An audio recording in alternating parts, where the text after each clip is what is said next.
to take the link, the YouTube link, and then use that to invite. Please go bring one.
About to start.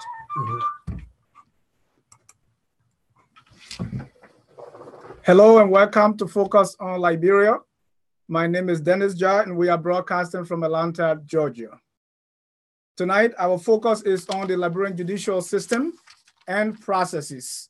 With me to discuss that, I have a colleague from Liberia who's here in the United States, Anthony Kukunyu Ulete.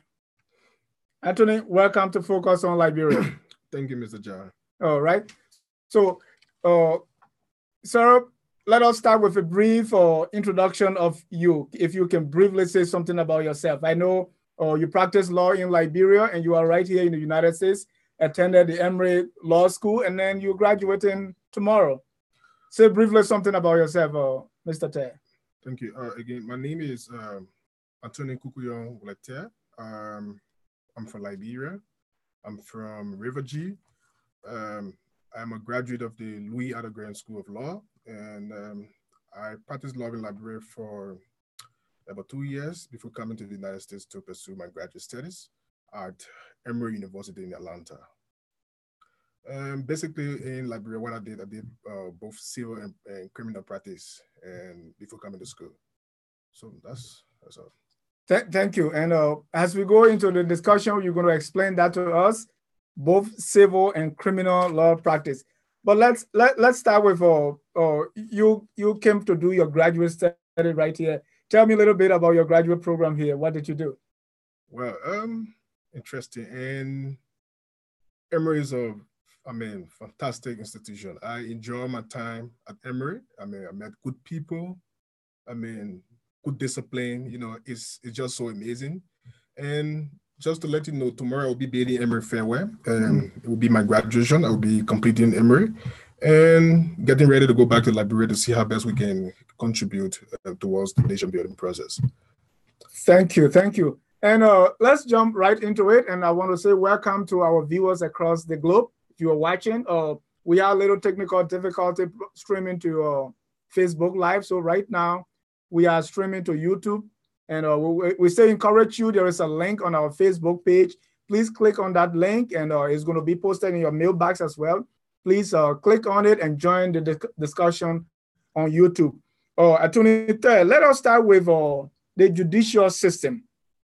What is it, and how is that different from the legal system, or if they are the same? Well, I will try to do my best to explain it in the layman term. When we talk about the judicial system, basically it has to do with the composition of the courts, within the system. And what do I mean by that? We have several courts that make up the judiciary, including the Supreme Court. We have circuit courts, we have magisterial courts, we have some specialized courts as well. And so that's the entire system. It's an organism, we have different parts, that play cardinal role in making sure our people have relief and assuring people rights are not infringed upon. So that's the entire system, just the composition of the courts and their roles. And as we go along, I believe you have some questions that I don't want to just start to answer. All right. Yeah. Okay. You talk about the different court systems that make up the judicial system, and you already, touched on some of them. Tell me more about the different court system and how they all tied in to make up the judicial system. Okay. In the Liberian jurisprudence, in the Liberian judiciary, we have 3 levels of courts.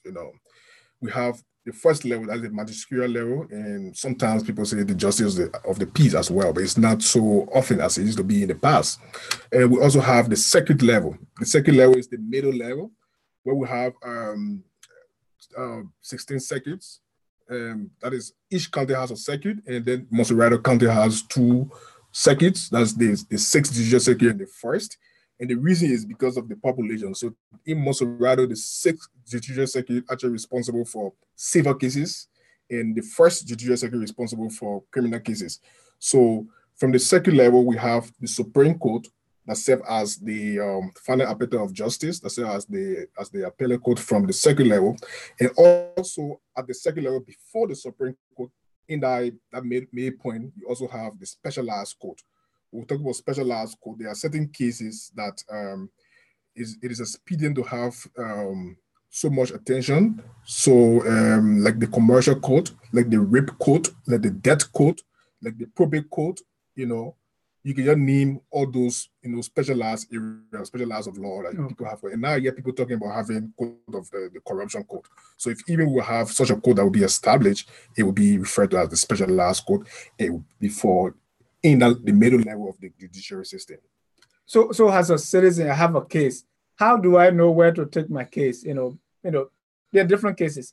So based on the case I have, and as a regular person, where do I go? Or where is that information that I can follow? Or do I need a lawyer to tell me this is where you need to go? Yes, but not in all cases you will need a lawyer to represent yourself.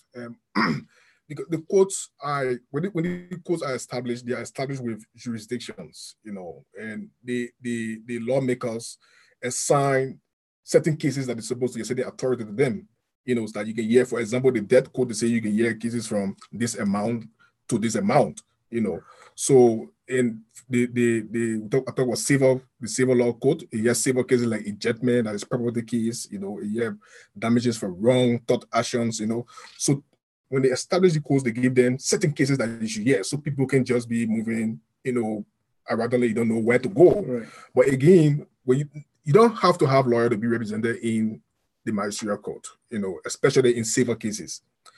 So example of civil cases, like injectment, somebody, owe you money, Okay. you can go to the magisterial court and you can make the decision to represent yourself.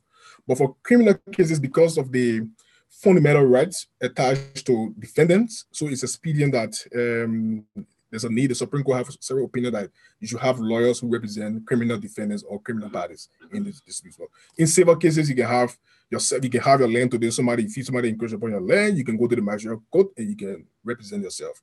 But at the court of records, that's the second level, because of the serious formality and reassisting in there. Everything is serious, but you got to do filing procedures, evidence, the root of evidence.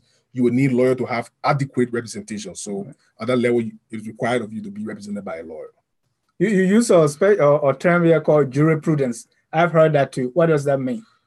Jurisprudence is the same as the system of law, the body of law, the theory, the philosophy. So we have the Liberian jurisprudence. What is the theory of certain concept in the practice of law in Liberia? They have the American jurisprudence, and the system is just the system of law, how it is interpreted, the theory, the philosophy, and yes, that's the jurisprudence. Yeah. All right.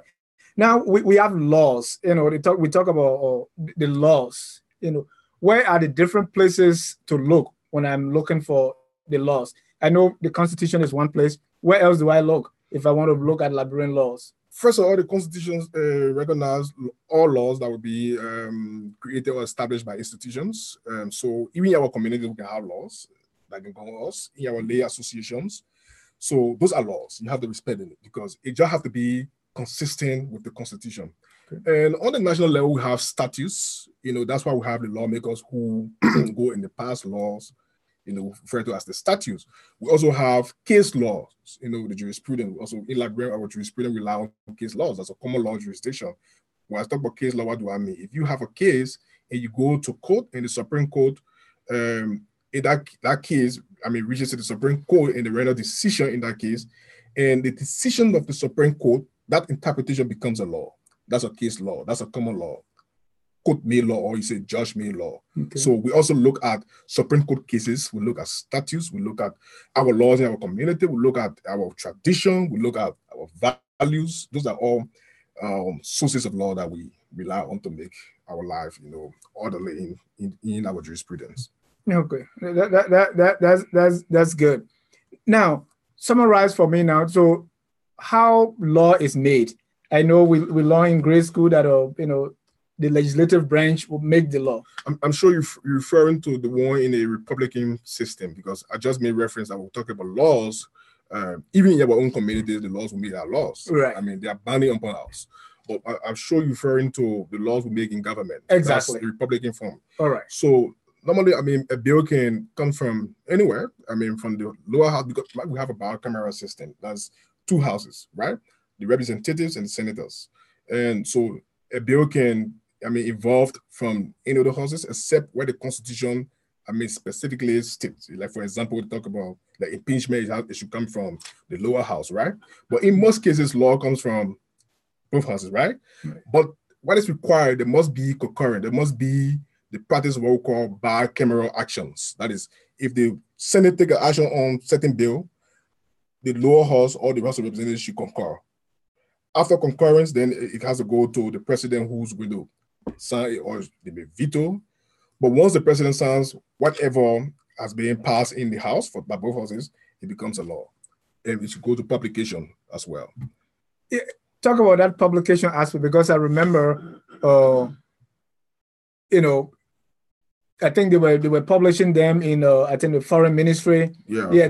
Talk to me about how that whole thing worked, because we're hearing report that there are certain laws that are changed in the middle from Capitol building to the executive mansion. There are some changes. So talk to me how that process takes place. I heard that report. I have no, personal knowledge about that. I heard that in the news as well, but that is not part of the process. The process is the both houses will concur and send it to the president. The president will exercise his or her power to veto or to sign it, and it becomes law. But this is a very simple thing. If it becomes law, by the virtue of the fact that the president signs it, I mean, you have to make people to know. So that's the whole background or idea about publishing the law. So if you just pass the law, the president signed and put it on desk or his desk, and it is not signed, then what's the effect of the law? So the Constitution makes it a requirement that it has to be published. Published where? Newspapers, internet? Published, it should be printed in maybe like a book. You print it and publish it like a book. And this is where I think we have to do more as a people in the country. And because we just publish these things and just publish it and just send a few copies to some ministries and to some stakeholders, but we have to do more awareness, not just by passing laws and signing it. Like when you pass new, law, I mean, you have to go and do more work, go in the community. We have to be more vigorous with the civic, education process in our society. So people will be aware as to the workings of government. All right. Great. And one reason we are discussing the judicial system is most of the time, this is one of the areas that has not been well discussed. The emphasis most of the time is on the executive because the president, the cabinet, and all these people, and then you have the lawmakers. So there's not much attention that is paid on the judicial branch. Why is that? And what are some of the things that have been done in the country presently to maybe change that or make people more aware of the judicial system? And when you say attention, I think because Liberians, and you may disagree with me, but I think because Liberians just love politics. Because the judiciary is not a political body. We have two political institutions. So like the executive and the legislature. So people pay more attention on those political processes, so they talk about it more. But I believe that the community, is involved with the judicial process. And this is what people have to understand. It's not just like the judiciary is just independent and the community is not involved. I agree. There may be some lapses that we need to work on, right? But you think about it. Why do you think we have the jury system? The jury system is a kind of a mechanism that was put in place by our forefathers that we borrowed from the United States to put what we call check on the judiciary. So you have ordinary citizens who are not lawyers, but they make decisions in cases.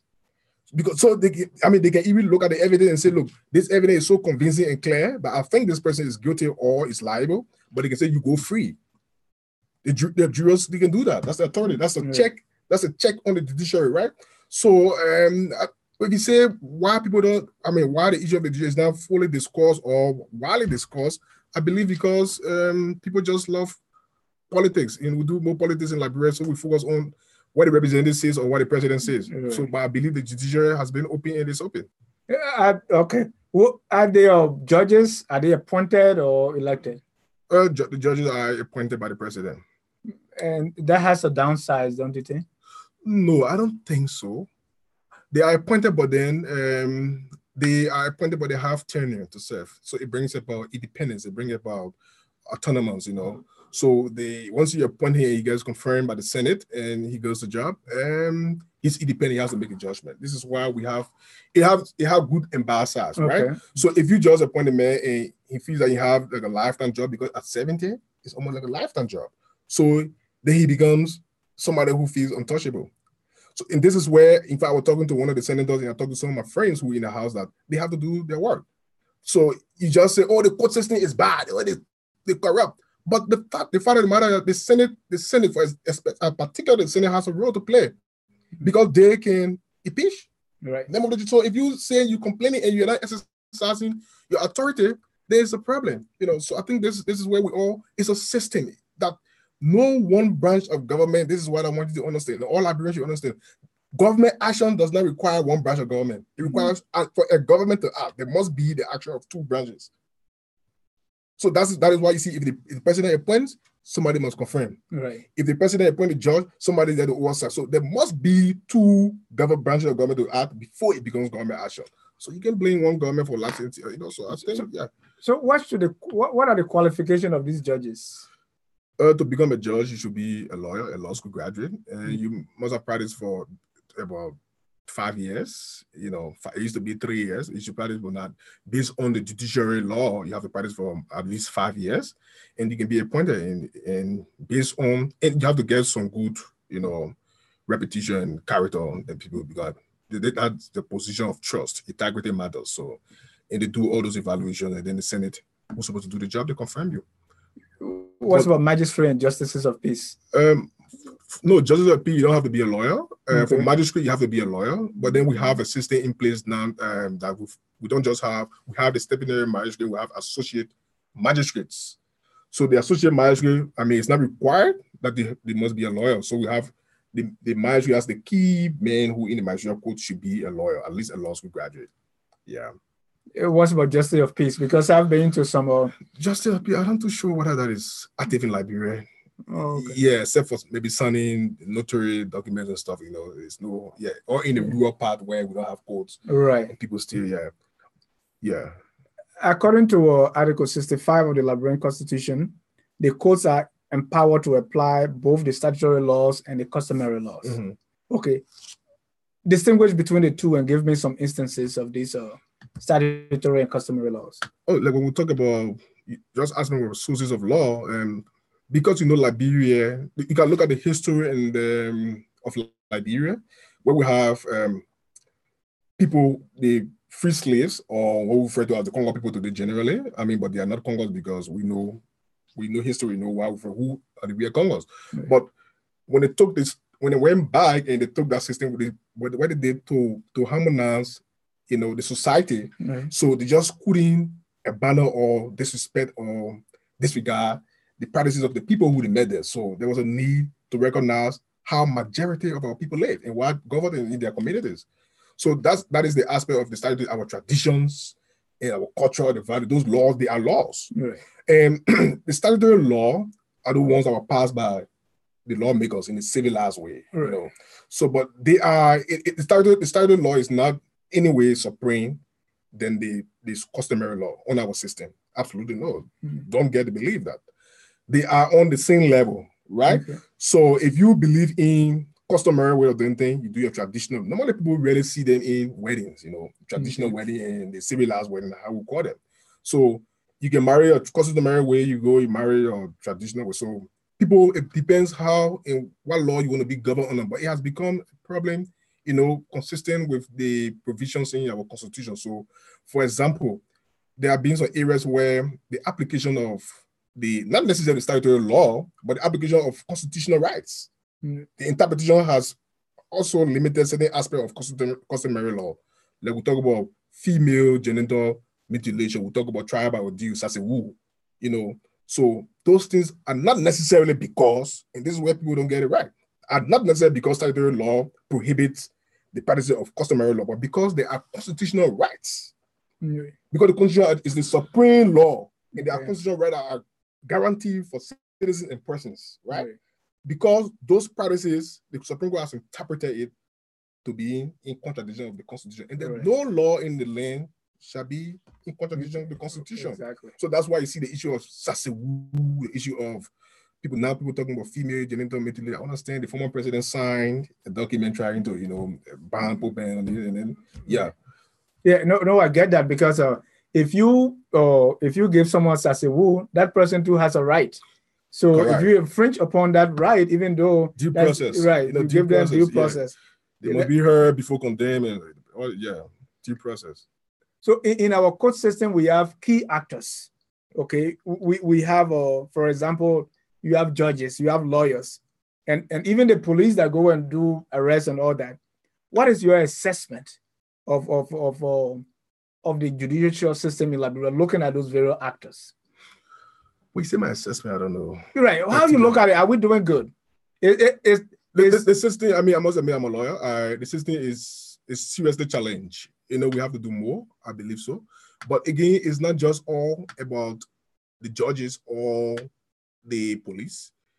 But I would like to, personally, I feel the lawyers, and this is what I believe. I mean, from my experience in the United States, I believe every judicial system, the level that you can bring it depends on the IQ or the caliber of lawyers you have within that system, right? Mm-hmm. If you have very, very bad lawyers within the system is going to be bad regardless of who you're going to make the judge or whatsoever. So we lawyers, we have to now count and make challenge ourselves by being ethical, by being more professional. And I believe if we do that, it will give the system facelift.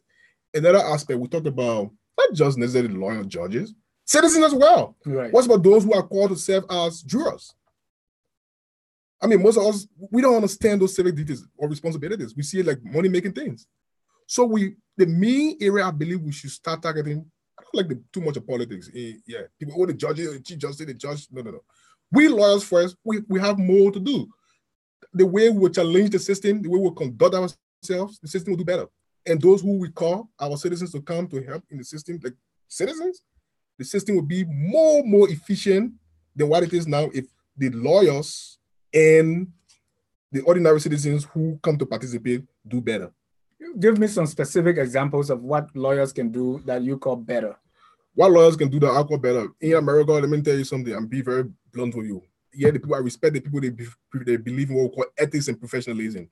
They don't condone total nonsense. If you misbehave, you represent your client is your boss, period. In Liberia, I see lawyers, I mean, we treat clients, I'm not trying to screw myself, I'm part of it. Maybe I'm going to go back to show myself in another form and manner. But we treat our clients as people who work for us, but we work for them. That's one example. Another thing, I mean, in Liberia, we don't have the guts that when we're wrong to stand and say we are wrong. In America, just because there are some basic allegations, people resign.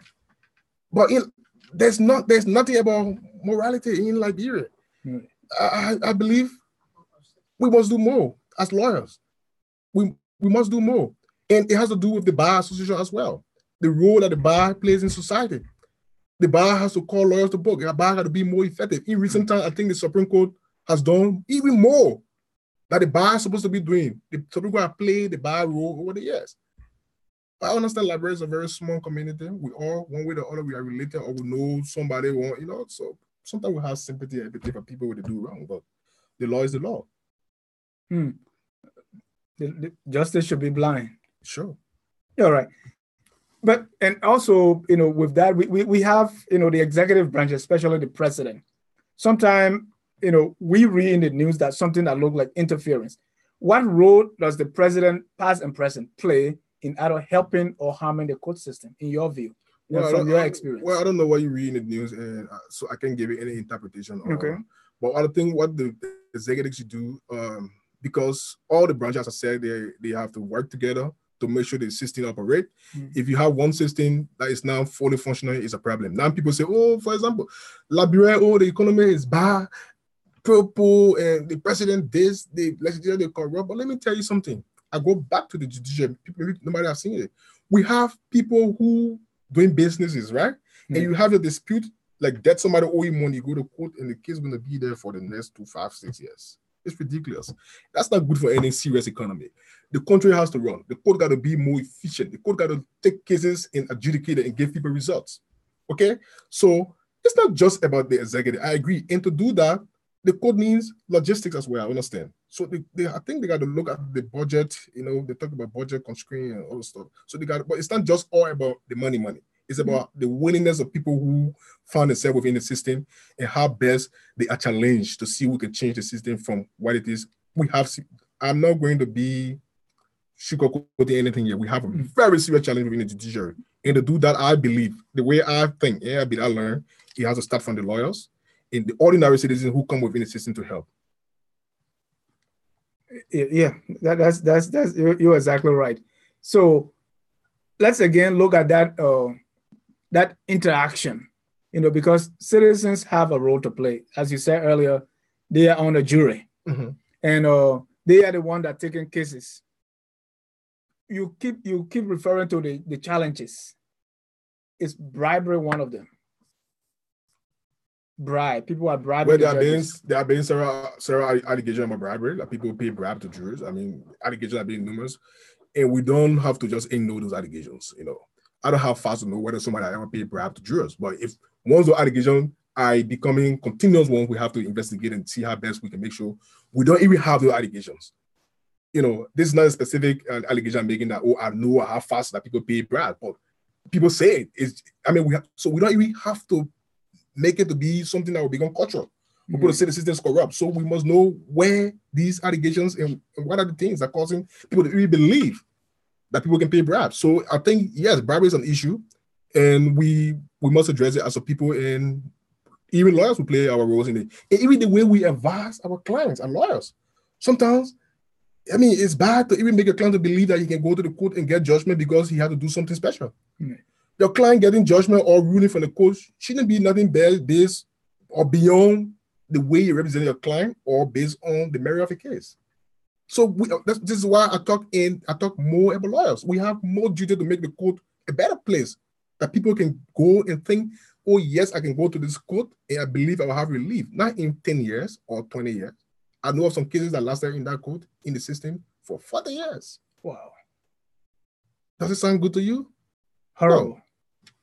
No. What's the reason? Because that's the issue that keeps coming, even with the corruption court that we talk about, or the courts from the LACC, there's backlog of cases.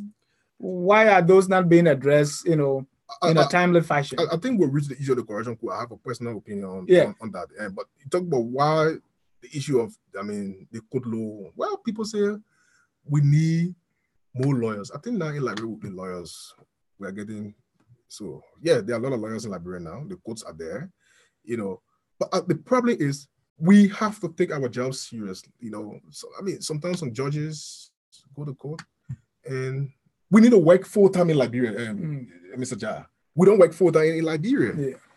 Yeah. We work in Liberia maximum for 4 hours or 5 hours. It's ridiculous. In serious country like America, people say, oh, don't compare Liberia and America. Okay, let's go to Ghana. People in Ghana work for 24 hours. You are eating if you're leaving from work and next month going to work in the net. 8 hours. People work 24 hours. So if you put in more time, you get more results. So if you put 4 hours of work, you're going to get decimal result, nothing beyond 4 hours. That's the fact. So if we go to court and you have a judge who go to court like 10 o'clock or 11 o'clock and you leave there 3 o'clock, you're not going to get more. It's not magic, brother. Mm-hmm. It's the matter of we being committed in doing what we believe and what we are called to do. Are citizens taking advantage of the judicial system? Are they acting? Are they taking issues to court, or are they taking laws in their own hand? How are citizens acting? Are they taking advantage of the legal system available to them? I think we've made enough progress over the years. Yes, I believe so. You've just seen the elections that just ended. Okay. The role that stakeholders play, by taking that dispute to the court, to come up with a ruling, and then they all can live and stand by it. That's a good example, So yes, people are actually trying to participate in the process, which of course they are required to do, not to take laws in their hand. But again, sometimes the pace that we take to adjudicate these cases, it discourages clients, it discourages people. Okay. So people say some people let it go and some people take it in their hands. Right. Yeah. And that long waiting period probably due to logistics, but you also said that because we have to take our job seriously. I think we should be, I think money is one thing, but we need serious lawyers. We need to conduct ourselves as lawyers in Liberia. Where should that pressure come from? To the bar, the bar association. I think it starts from the bar. The bar got to be more vigorous than just having seminars or conventions. Well, I know people, senior lawyers don't want to like what I say, but this is a fact. This is what I learned. This is what I experienced. This is the experience I've gotten. The bar have to be more vigorous. The bar have to train lawyers. The bar has to do more with ethics and professionalism. I think it's key. Once you have lawyers knowing where the red lines are, where to cross and where not to cross, I believe we'll have a very decent, civilized, and respectable system. If you are just joining us, this is Focus on Liberia. We are discussing the Liberian judicial system. With me, I have Attorney Kukunyu Ulete. He's our guest in studio tonight, and we are discussing the judicial system. We want to welcome our viewers on YouTube and across the globe. My name is Dennis Jah, and we continue our discussion. Let's look at different aspects again, of laws governing various sectors of our Liberian system. Like, for instance, the family. In the family, we have things like regulations regarding marriage, divorce, adoption, and all this. How well are we doing with those things? Are these areas actually functioning? Are they effective and efficient? Yes, we have laws. We have the domestic relation laws that try to regulate how our families and homes should be. Right, because there are laws in the family. For instance, I talk about divorce laws. Mm-hmm. People taking advantage. Let's say we go to court because we're divorcing, and is the system serving them right when it comes to family laws? Yeah, I think people getting results. But what I think we should do more is the issue of you talk about different areas. We talk about let's talk about estate, inheritance. Property cases in Liberia is not something that can end in 1 or 2 years. So I believe we have to look at different approach, not necessarily the code, because again, not just the code of the way some of the laws are written. Some of the laws are absolute. I mean, you can't really operate with it in a kind of a system that we have, and with the population, the growth. You pass laws in 18 something, and it still exists on the books. You don't expect it to be something that can answer the question in 2018. Right. So this is why we have to do more. I mean, all our lawmakers do the job. I mean, no criticism, but it's just a fact. We just pass budgets and pass concession and then confirm. But we have to study our society, see where there's a need that we should conduct study and make laws. I was listening to you talk to one of the senators, you're asking about RT law. I mean, we have to be thinkers. We have to explore. You don't not just do the old things the old ways. You just confirm, you pass concession, and then you pass budget and you argue all day, my country development fund. We got to go beyond that. You talk about RTR. Listen, that was a brilliant question. The senator didn't answer that. I felt very bad. I think we have to do more. So for domestic religion law, why should we still be having the same letters and same phrases that we used in 1960? Right. It's not. We have to progress. We have to make progress. Right. We have to think. And to do that, I understand not all the lawmakers are experts. That's why people should have hearings, or people who went to school, or people who experience. Let them talk about these things. Right. That's the process. We can't build our country by just praying every day on the 4 of you. We can't be that country because you pray like bro. No. We have to know how to find our destination. We have to do more and organize ourselves and refer to people. We need so many laws that will address the current situation. Exactly. And we'll soon take a short break, but the attorney is fired up, so we have to keep going. Exactly, because most of the time, and you are right, I asked the senator, because most of the time what we hear, we say the laws are on the books, but the laws are, as you said, obsolete. They've been old. Let me give you one example, what I'm talking about. I practice in Liberia. They have a provision in the current civil procedure law they call prohibition and certiorari, right? Certiorari is where if you're in the lower court, the circuit court, and the judge is proceeding wrongly against your client, you can go up to the Supreme Court for what we call interlocutory relief, go for quick relief. Yeah. So to address that problem quick and come back, right? Right. And look at Liberia. We have only one court, like the Supreme Court, that's supposed to grant certiorari. No other court can do that. So if you have a case in Maryland or River G, you can go to the Supreme Court for certiorari. They better not driving putting your client in jail. Why? Because look, it's not workable. It's not. Think about it. Right. You can't leave from River G to 5 or certiorari in Supreme Court. You gotta have 4 days. Right. Especially the rainy season. That 4 days before you even find out people. The judge, he waiting for you. Tell you waiting for you if you're going to go to jail. So there's certain things on the board. They are actually in practice. It's not real. It's not real. So we got to think and we got to model the laws with the current situation. I'm telling you, we have a lot of absolute laws on the book. We have to study. Do studies, pay people who study statistics, then go and conduct research. Not just magic because you sit down in your room in London one day, you say, I think we should do this, and then you do it. No, it's not going to work. That's why we make a lot of laws that the results that we're having is not what we think we want to achieve. You're right. Right. And one way too is like the kind of staff that the lawmakers have. Mm-hmm. If you employ all your relatives and friends who, how can they really make research for you to be able to kind of cover those kind of areas that we're talking about? I agree. One area is, I don't know if it is there, tell me if I'm wrong, or here we have HIPAA in healthcare. Okay, your privacy laws. Do we have those kind of things in Liberia? Like if a patient goes to hospital, what are their rights? In the area of medical malpractice, something that is actually poor in Liberia. We don't have it. I mean, people will tell you that we don't have medical malpractice in Liberia.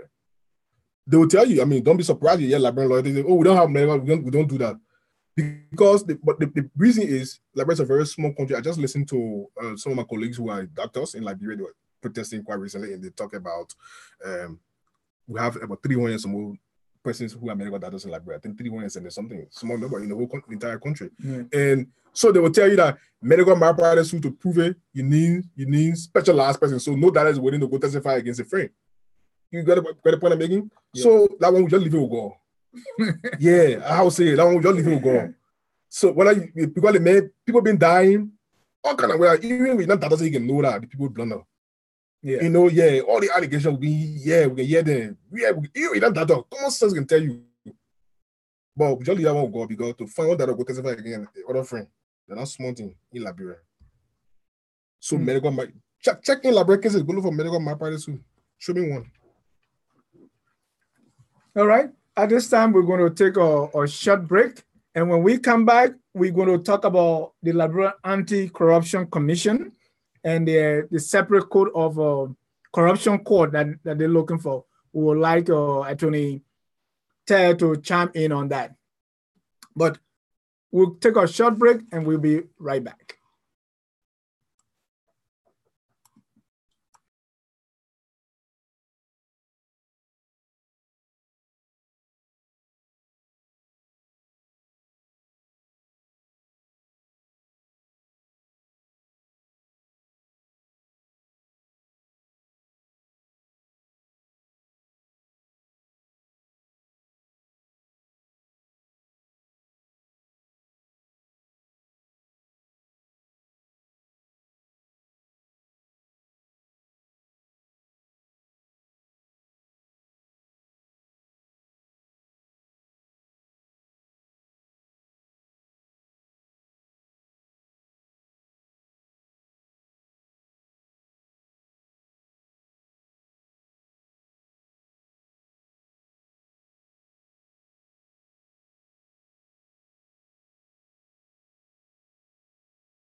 Where people could call in and ask questions.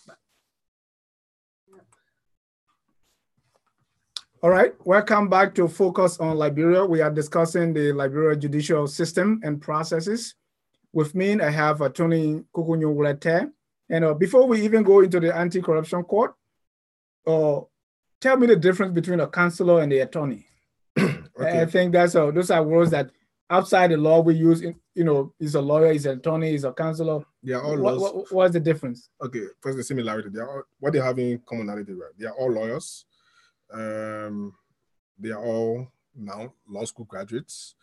The difference is that to become a counselor of law, you must have practiced for at least 5 years and take the Supreme Court bar. They administer special bar besides the first bar if you graduate from law school. You take the Supreme Court bar and you pass the Supreme Court bar and you get admitted as counselor of law to practice before the Supreme Court. So the difference that the ordinary man would just be quick to know that counselors of law practice before the Supreme Court and attorneys of law practice before all court except the Supreme Court. All right. Good. That's good. So you're attorney at law. I'm an attorney at law. Okay. Okay. All right. Now let's talk about the Liberia Anti-Corruption Commission. The group wants a separate a court for corruption. What's your take? I think that's an overstretch. I don't think we need special court now to fight corruption in Liberia. I don't think so. We have the rape court. People are still raping. There are the rape cases going up every day. So having the court, it's not the solution to the problem. It could be one. But you can even have all the anti-corruption courts around the entire country, and you don't have people who are so passionate and willing and have the conviction to do the work. You will not achieve that goal. Absolutely, you won't. Again, as the rape court, we have people who go to Central. We'll see how many persons in jail for rape. So it's not the court. I think this would be the solution. Okay. What's the solution? Because even as that, in the absence of the court, don't we have place to take people who are corrupt? We do. What's the difference? We have the criminal court C. We have other courts around the country that can prosecute corrupt. So are they saying we have no place to prosecute people who are corrupt? But I remember the last time we caught so many persons who were corrupt. And I don't know how many of them got convicted. So it's the system, not just, we don't need a court. The court is not necessity. They want it, okay, if they want it, well, then they want it. We just got to get large government. Are they complaining? Payroll is going up more than anything. Their issue is when they go to criminal court C, they have thousands of cases, and the corruption case, which is supposed to be expedited, is at the bottom. You change venue. So by the time... You change venue. What does that mean? You go to another... Okay, you can move to the nearby county if you think... Look at bombing county, for example. How many cases in bombing? You go to Cape Mount. There are provisions in our law that you can change venue for so many reasons. Once it would not trump on the defendant's rights. Okay, I agree. Maybe they will argue that the defendant right to change venue because they have the right to be trumped upon, right? But again, they will make that argument. And I tend to, that's a procedural argument in practice. But I don't think just having anti-corruption code, and where is it going to be? Just in Monrovia? So corruption is only in Monrovia? The problem is, I don't think it's the code. What's about the corruptions that are occurring in Lofa, in Magibi? So where were those officials who we caught the last time in their reports, who were corrupt? How many of them got convicted? It's not their role, though, for the LACC to convict those people. Oh, well, that's the role to prosecute them. So it's not a role for them to run the court. So should we be saying that? Is that the role to run the court? Even if it's started there, they're not the ones who are going to run the court. It's true. The court is still going to be under the judiciary. They are not the ones. So, but the problem, I don't want to, that I'm debating against the LSC, but I just think that it's not a need. It's not a necessity. It's not an emergency. To fight corruption, you just need, and the good thing I know what I know, and I know what I'm saying. Because I worked with the LSCC along with them for over a year. Okay. Every day, effectively, I work with their investigators, I work with their prosecutors on cases. So I know how they work. I just think the LSCC just need committed people who are willing to do corruption work. People who are willing to go, even if it can be my brother, let the law take a course. That's what we need at the LSCC. People who willing corruption work is not something you're going to it's not celebrating team to go bluff with it that, oh, I'm a corruption fighter. No. You need people who have the passion. And I think at the LSCC over the years, I think we complete, this is the full blasting I'm going to get there you go. At the LSCC, it was completely lacking. We never had people who were willing, who had conviction to do corruption work. Yes, I agree. There was some low skills, professional and dedicated people who are the LSCC who work, who sacrifice their life. But in the end, I think the problem came from the top. The top of the LSCC? Yes. And you say that problem is commitment to do the work? Yeah, I don't think they have commitment. They see it as a job. It's not corruption business, not a job. That's service. Yeah, you have to be willing to come and give service to your country to make sure we end this cancer. But if you take it as a job that you just want to get paid, there is a problem. And that's why we had the LCC for the past years. In their defense, though, because at least they had people that that were caught. So what happened to them? Because it was out of their hands. If LACC grabbed, let's say, 10 persons and say, these are the people, took them to court, it's out of their hands now. What was done to them? So how do we still blame the LACC? Look, Julia, the Liberia problem is not one person blame. I said it's a system. Okay? In Liberia, we celebrate the thieves. Right. All the people who they catch every day and say they corrupt, you bring emails, you show emails about them, say they may read an email. You will still find people who will jump and celebrate for that man in Liberia. Well, that's a society problem. But you know what I'll tell you? The problem is we just haven't discovered our path in Liberia. We are just not sincere to ourselves. And it is a problem. I mean, I understand it. Let's say, oh yeah, we try, even though we have all the last support. Let's listen to, I mean, I don't want to discuss the LCC because, you know, I work with them for some time, so it can be like for conflict of interest and stuff like that. Okay. But let's be serious about it. I listen to commissioners at the LCC debating and talking about corruptions. Then who's going to take it serious? Who's going to take it serious? I listen to staff from the LCC who resign simply because they will do a job, piece of job that they put their lives on to do, on the line to do, and then somebody from the top say, no, you have to do this. Who? I mean, the LCC said they have to solve their problem before they talk about the court. Let's talk about the Truth and Reconciliation Commission. I know there was a report, and part of that had to go through. Does it have a future in the first place? Because I think during the presidency of Mrs. Salif, we had a TRC report. What can the court do about that report? Because it still had to go through the court system, I believe. I really don't know much about that TRC. I think the issue of reconciliation in Liberia, it shouldn't be politicized. It has to do, first of all, let me give you my position. I believe the recipe for peace is justice. Okay? There's nothing about reconciliation. People are going to say they will do politics, what to do, or you go on a hot and stuff. I believe the recipe for peace is justice. You have to deter people. We have people who are kids who coming up. So if you in Liberia, in the example that we set in Liberia today, that we chair people who were warlocks. So my son coming out Jabaju, I believe he will be having the faith to believe that if he come and become a rebel, he's going to be celebrated.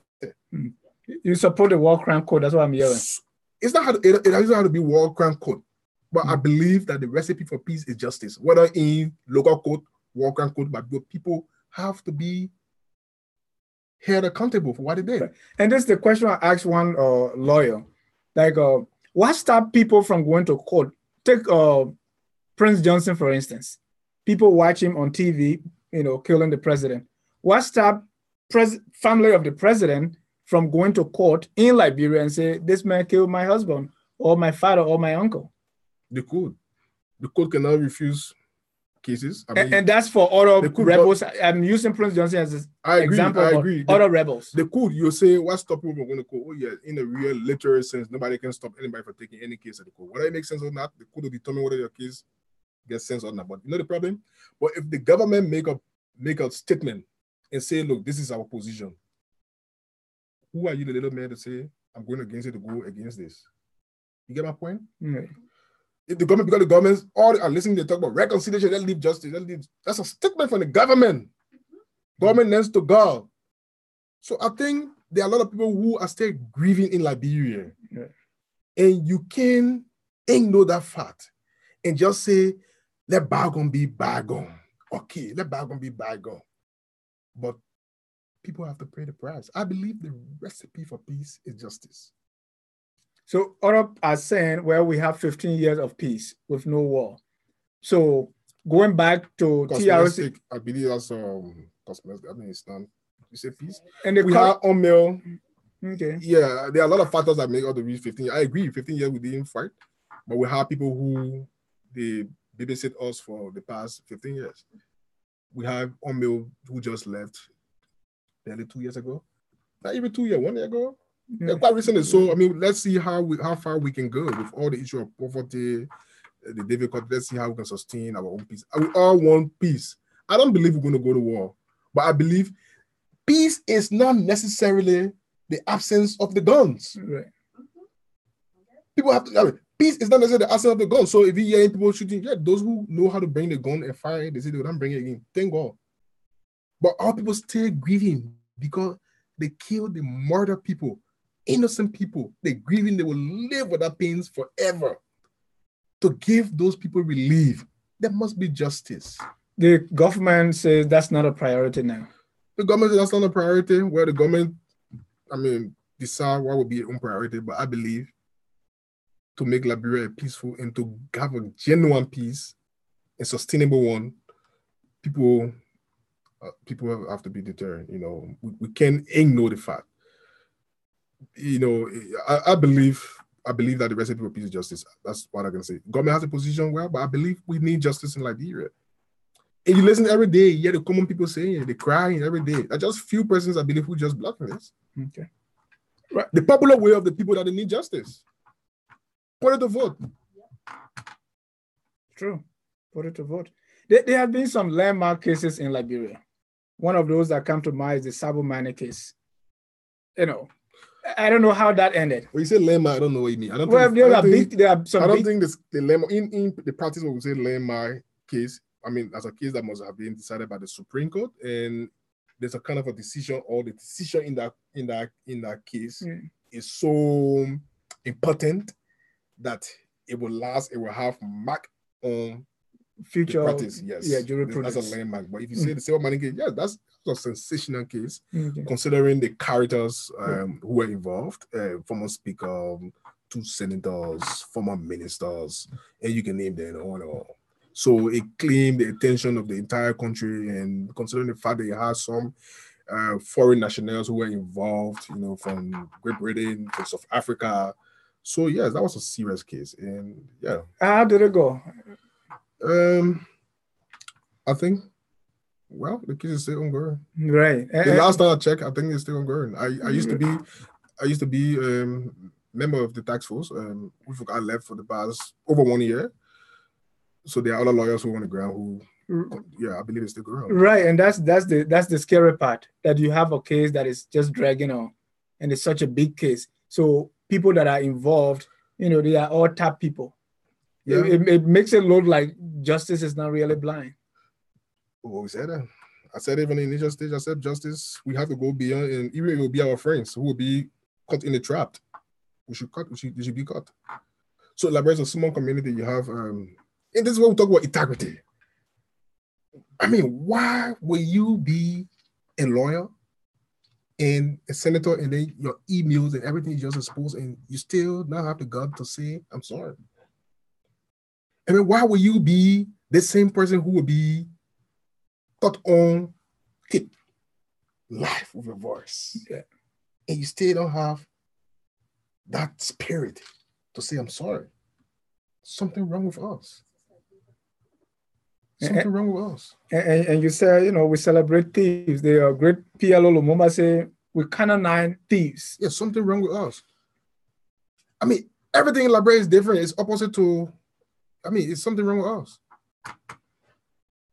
So really, what's the future now of the legal system in Liberia?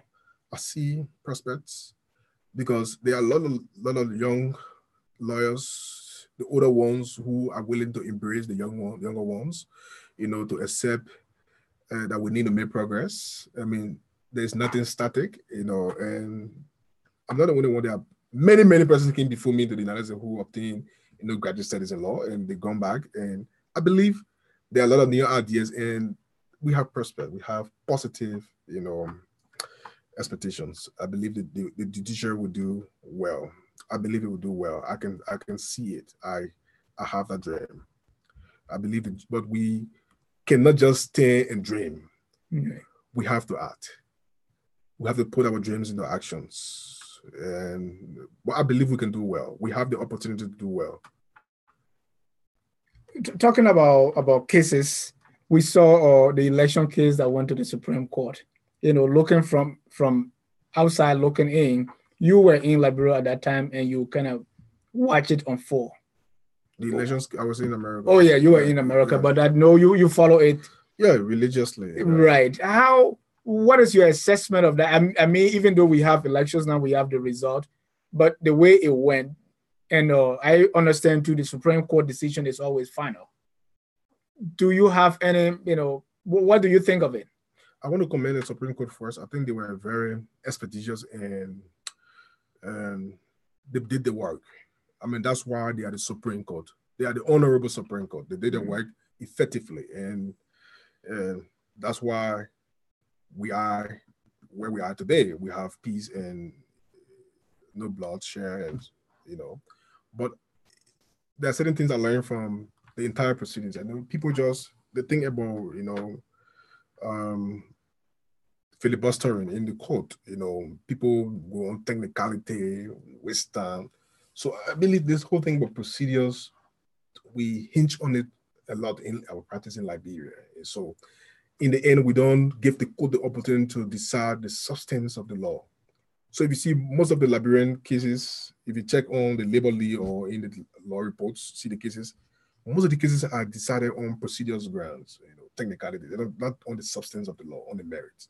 So we lawyers, again, I'll talk about the lawyer, the level or the grade of the judiciary depends on the caliber of lawyers you have in the system, because the court will only decide what the lawyer take to the court, So if we start carrying procedural technicality, the court will only be deciding procedural technicality, so they will not be deciding the real, substantive issues in the law. So again, lawyers, we got to do more, it all come back to us. I mean, we should know what kind of, we can't just take any case and just take to the court. Right. Any specific example looking at the Supreme Court case that we're referencing with procedure? A lot. Even the Elections Commission case that they talk about, I mean, there were a lot of procedural things that the court decided, you don't have to come, you should have gone to the place there before coming here. You should have just come here, you should certify, why you not sign the appeal, you should have filed a bond, why you didn't file a bond, you need them. Since you press, we wouldn't see a case. Or because you didn't sign a bond, so you can't kind of appeal here, you're not before us, those are procedural technicalities. Right. So really say, okay, what the Supreme Court decision on the issue of libel? Did the court really address libel or defamation? But the case was actually decided based on, you don't sign a bond, so you don't want to be before us. Right. You understand what I'm saying? So lawyers, we don't need to just dwell on the overstretching procedures, because at the end, we don't really have clear interpretations of a lot of the provisions in our statutes. So we have to take real cases, merit-based cases before the court to give the court the opportunity to interpret the law.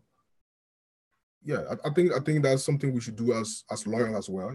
Know what kind of case we take to the court. There are certain things you can just solve. It's not necessarily just because you want to win. Sometimes you want to make the court to give clarity on what the law is. We in the United States, or many persons in the United States have been calling for dual citizenship. And I had a senator on who I asked the same question on dual citizenship. And most of the time when it comes to dual citizenship, we go to our laws. Okay.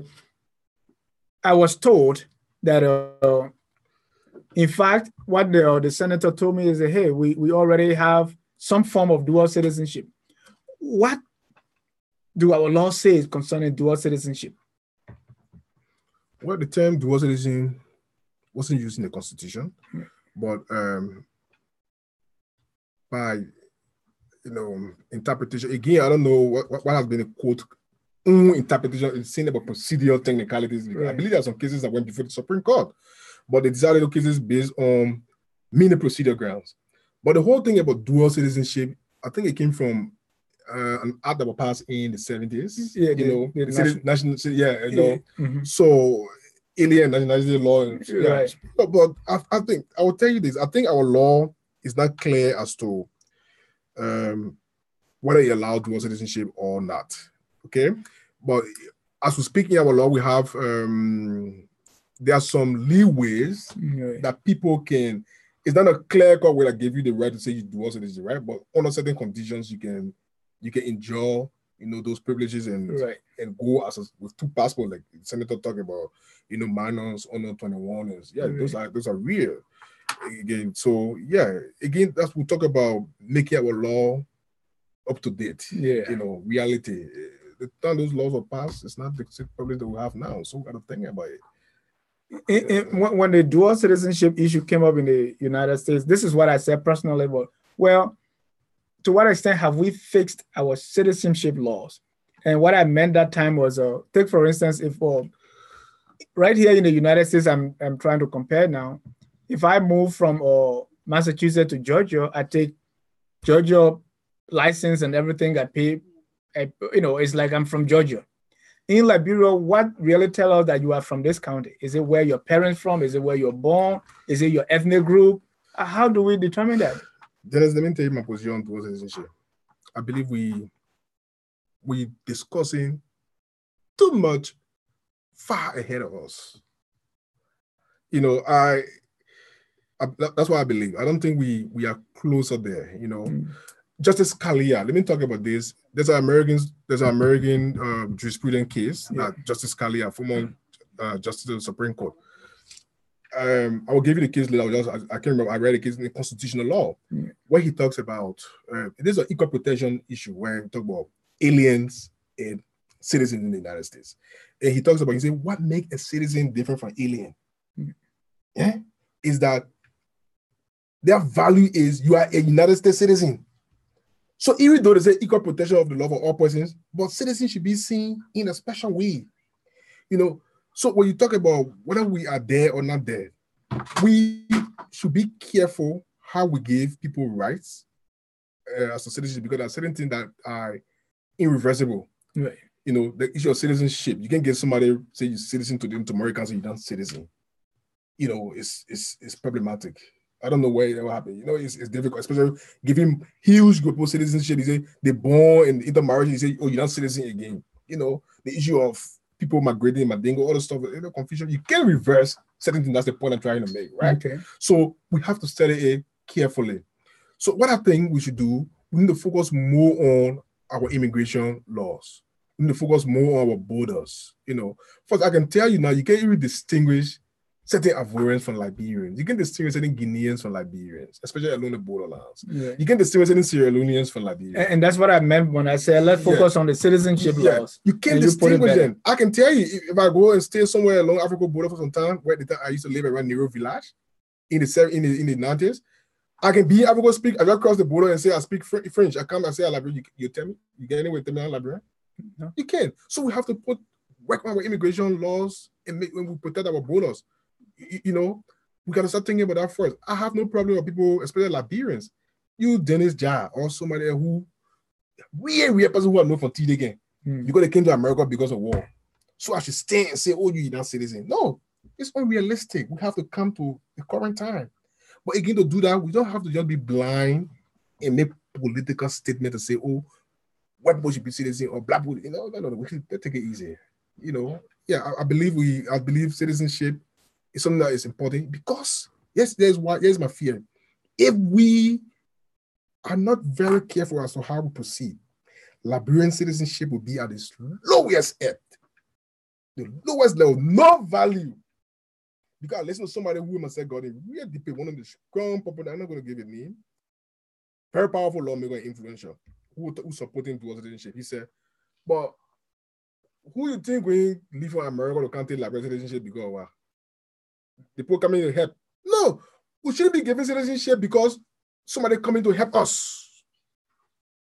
Now listen to that argument. That argument has having serious flaw.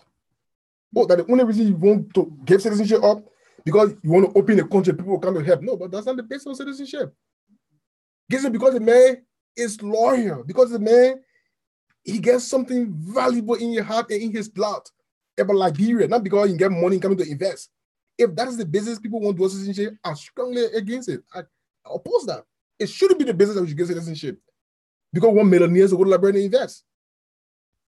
No, give his citizenship, give anybody citizenship because they love Liberia, because they have stake in Liberia, because they are so passionate, they have the blood. Let's see, that citizenship, that value is something abstract that I can't describe. Something actually I can describe, not because of your wealth or because of the color of your skin. So if somebody make that argument, and that's the argument that most of them make, oh, the way people can't invest, no. Then no to dual citizenship. I will vote no on that basis. If only because you want to open citizenship because people should kind of bring more money to invest, they're not coming to be citizens. They're coming to make business. All right, fair point. So, Attorney Kukunyungulete, this is a great discussion. And what are your final thoughts as regards the Liberian judicial system and even your role? I know you probably may be going back, and to contribute. Give us your final thoughts on the role ahead and also for the judicial system. I believe lawyers, old lawyers, young lawyers, we should be able to listen to one another in dialogue. All what we commit to practice in Liberia, we borrow from, especially with this common law system, we borrow from especially the United States and Great Britain. So we should see how they've made enough strive over the years. And I want us to prioritize ethics and professionalism to the highest court. I believe it is at the lowest ebb in Liberia. We have to do that. If we ignore that, the parties of law in Liberia are going to be like the time of picking to play for a job, okay? Which means anybody can do anything and go. Lawyers have to know when they're crossing the red line. Lawyers have to know that let them be in their line. If we do that, we'll have a respectable system. I listen to somebody, I felt bad, or maybe what the person was saying was true, was correct. The person said, you go in Liberia, you pay for what you get in the court. Foreigner, not Liberian. They say, I went to Liberia, I did business. I made a person here. I remember. So Liberia, you go just pay for what you get. If you so it's sad. We have to turn that around. And to turn it, we have to work hard as lawyers to make sure we change the system. And lawyers are influential people in society. In all branches, you have lawyers. So we got to do more. Yeah. All right. I want to say thank you so much for your time. It's been a pleasure having you.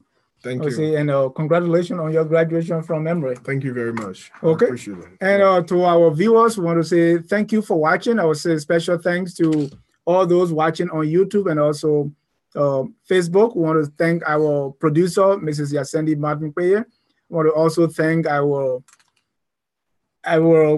product engineer and also the guest relations manager, Mrs. Stephanie Setro. Until then, from all of us on Focus on Liberia, my name is Dennis Jai, and I say good night and God bless you.